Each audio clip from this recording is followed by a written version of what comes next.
Everyone thinks the most dangerous person in a company is the loudest executive in the room.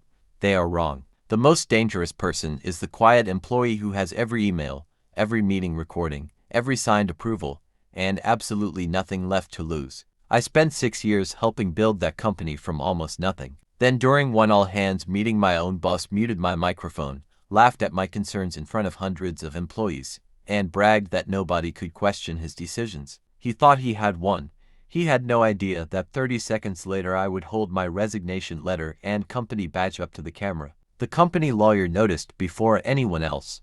His face changed instantly. He leaned toward the founder and whispered 7 words that changed everything. Tell me he didn't save those emails. For 6 years I believed loyalty would always be rewarded. I joined the startup when it occupied a tiny office with second-hand desks and a handful of employees who believed they were building something extraordinary. We worked impossible hours because the founder promised that everyone who sacrificed in the beginning would share the success in the end. I believed every word. I became one of the first project managers to help scale the company. My team delivered products ahead of schedule, rescued failing launches, and kept clients satisfied during difficult periods. My performance reviews were consistently excellent. New employees were told to learn from my work ethic. Whenever departments argued, I was the one asked to solve problems. As the company grew, everything changed. Investors arrived. Executives who had never worked through the difficult years suddenly occupied the biggest offices. The founder who once thanked employees personally became harder to reach. New management focused more on appearances than results. The biggest change came when a new chief operating officer was hired. His confidence impressed investors but worried longtime employees. He believed leadership meant proving everyone else was wrong. Meetings became opportunities to embarrass employees instead of solving problems. One afternoon he interrupted my presentation in front of senior leadership and declared that my department was the weakest part of the company. I calmly showed performance reports proving my team exceeded every target. He ignored the numbers and ended the meeting early. That was the first warning. Over the following months I noticed financial decisions that made little sense. Projects approved by the board suddenly received reduced budgets while expensive contracts were awarded to consultants connected to senior executives. Employees asked questions but were told to stay focused on their own work. Because I managed several cross-department projects, I saw more documents than most people. Every unusual approval generated emails.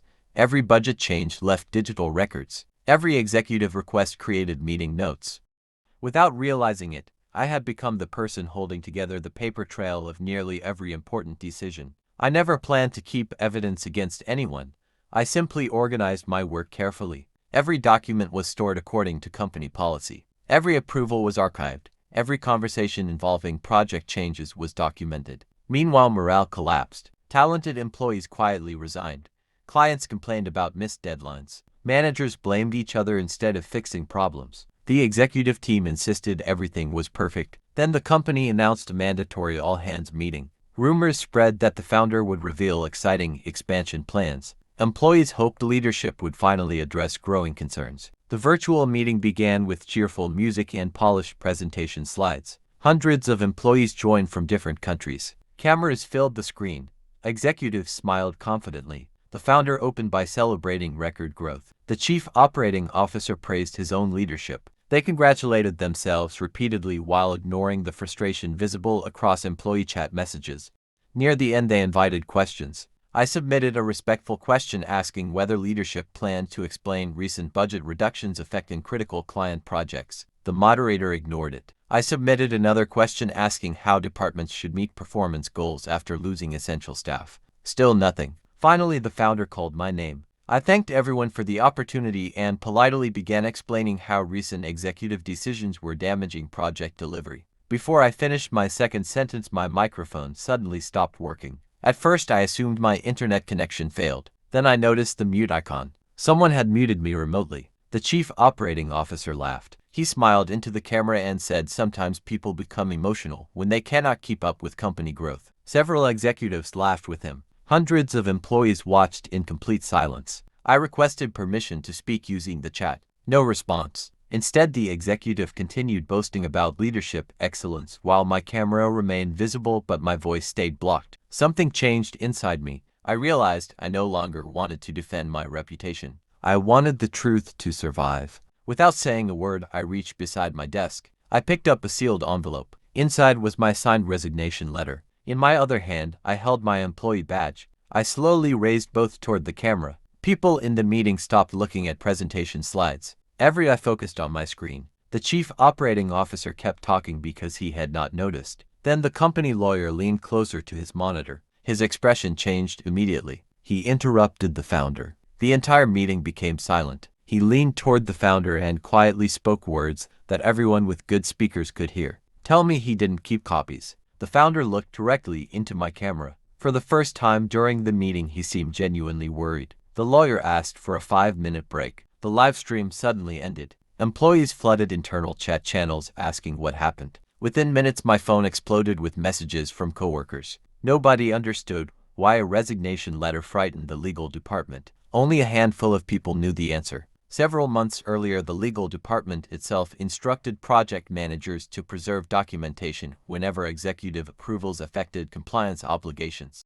I simply followed company policy. Every signed approval, every change request, every financial authorization, every meeting summary, everything existed exactly where company procedures required. Later that evening, I received a phone call from the company's general counsel. His tone was respectful. He asked whether I would attend an exit interview before submitting my final equipment. I agreed. During that meeting, he asked careful questions about project documentation and approval processes. I answered honestly. I never exaggerated. I never accused anyone of crimes. I simply explained where company records existed and how decisions had been documented over several years. 2 weeks later, employees noticed something unusual. The chief operating officer disappeared from meetings. His calendar became empty. Then the board announced an independent review of executive decision-making. Outside consultants interviewed dozens of employees. Former workers were contacted. Archived emails were collected. Financial approvals were examined. Nobody asked me to invent evidence because the documents already existed. Facts spoke louder than opinions. Months passed. The review concluded that several executive decisions violated internal governance policies and created significant legal risks for the company. Multiple executives resigned. The founder issued a public statement promising cultural reforms and stronger oversight. Many employees thanked me privately for refusing to stay silent. Some admitted they had witnessed problems for years but feared losing their jobs. As for me, I accepted a position at another company where transparency mattered more than executive egos. During my first meeting, my new manager said something I will never forget. Good leaders never mute honest employees. They listen before problems become disasters. Looking back, I understand that my resignation letter was never the most important document I held that day. The most valuable thing was my integrity. Titles disappear, badges expire, companies change, but your reputation follows you everywhere. The executive who mocked me believed power came from controlling the microphone. He learned too late that truth does not need permission to be heard. Sometimes the loudest victory is complete silence followed by undeniable facts. The meeting everyone expected to celebrate success became the moment the company finally faced reality.